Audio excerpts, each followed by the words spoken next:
Once upon a time, in a Buddhist monastery, nestled deep in the mountains, there lived a wise and kind monk named Thich Minh. He was renowned throughout the land for his teachings on mindfulness and meditation, and many pilgrims traveled from far and wide to seek his guidance.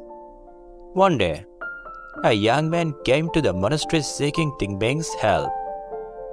He had been struggling with a bad habit for many years and had tried everything he could think of to quit, but nothing seemed to work. Thich Minh listened to the young man's story with compassion and understanding. He knew from his own experience that bad habit could be difficult to break, but he also knew that it was possible with the right mindset and approach. "Tell me, my son," Thich Minh said, "what is the habit you wish to quit?" The young man hesitated for a moment before admitting, "I am addicted to gambling. It has consumed my life and my finances, and I cannot seem to stop." Thich Minh nodded thoughtfully. "I understand. Gambling can be a very destructive habit, but I believe that with the right practice, you can overcome it." He then began to share with the young man a teaching from the Buddha about the nature of habits. All habits, good or bad, arise from our thoughts. Thich Minh explained, "If we want to break a bad habit, we must first change our thinking." The young man listened intently as Thich Minh went on to explain that our thoughts are like seeds that we plant in our minds. If we plant positive, healthy thoughts, we will cultivate positive habits. But if we plant negative, harmful thoughts, we will cultivate negative habits. Thich Minh then gave the young man a simple practice to help him break his gambling habit.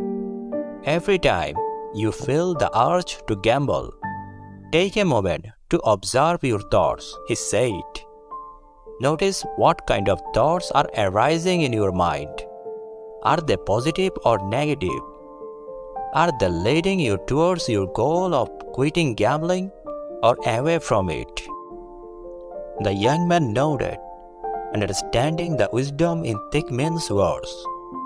He began to practice observing his thoughts whenever the urge to gamble arose. At first, it was difficult, as he found himself getting caught up in negative thoughts and emotions. But with Thich Minh's guidance, he gradually learned to observe his thoughts without getting caught up in them. As the weeks went by, the young man began to notice a shift in his thinking. He found himself focusing more on positive thoughts and emotions, and the urge to gamble began to fade away. He also noticed that he felt more calm and centered in his daily life, as he was no longer consumed by the stress and anxiety that gambling had caused him. One day, the young man returned to the monastery to thank Thich Minh for his help. "I am so grateful to you, Venerable Teacher," he said. "Your teachings have helped me to break my gambling habit, and I feel like a new person." Thich Minh smiled, happy to see the young man's progress. "Remember, my son," he said, "habits are not easy to break, but with the right practice, it is possible. It all begins with the thoughts we plant in our minds." And with that, the young man bowed to Thich Minh and set off on his journey, filled with gratitude and renewed hope for a better future.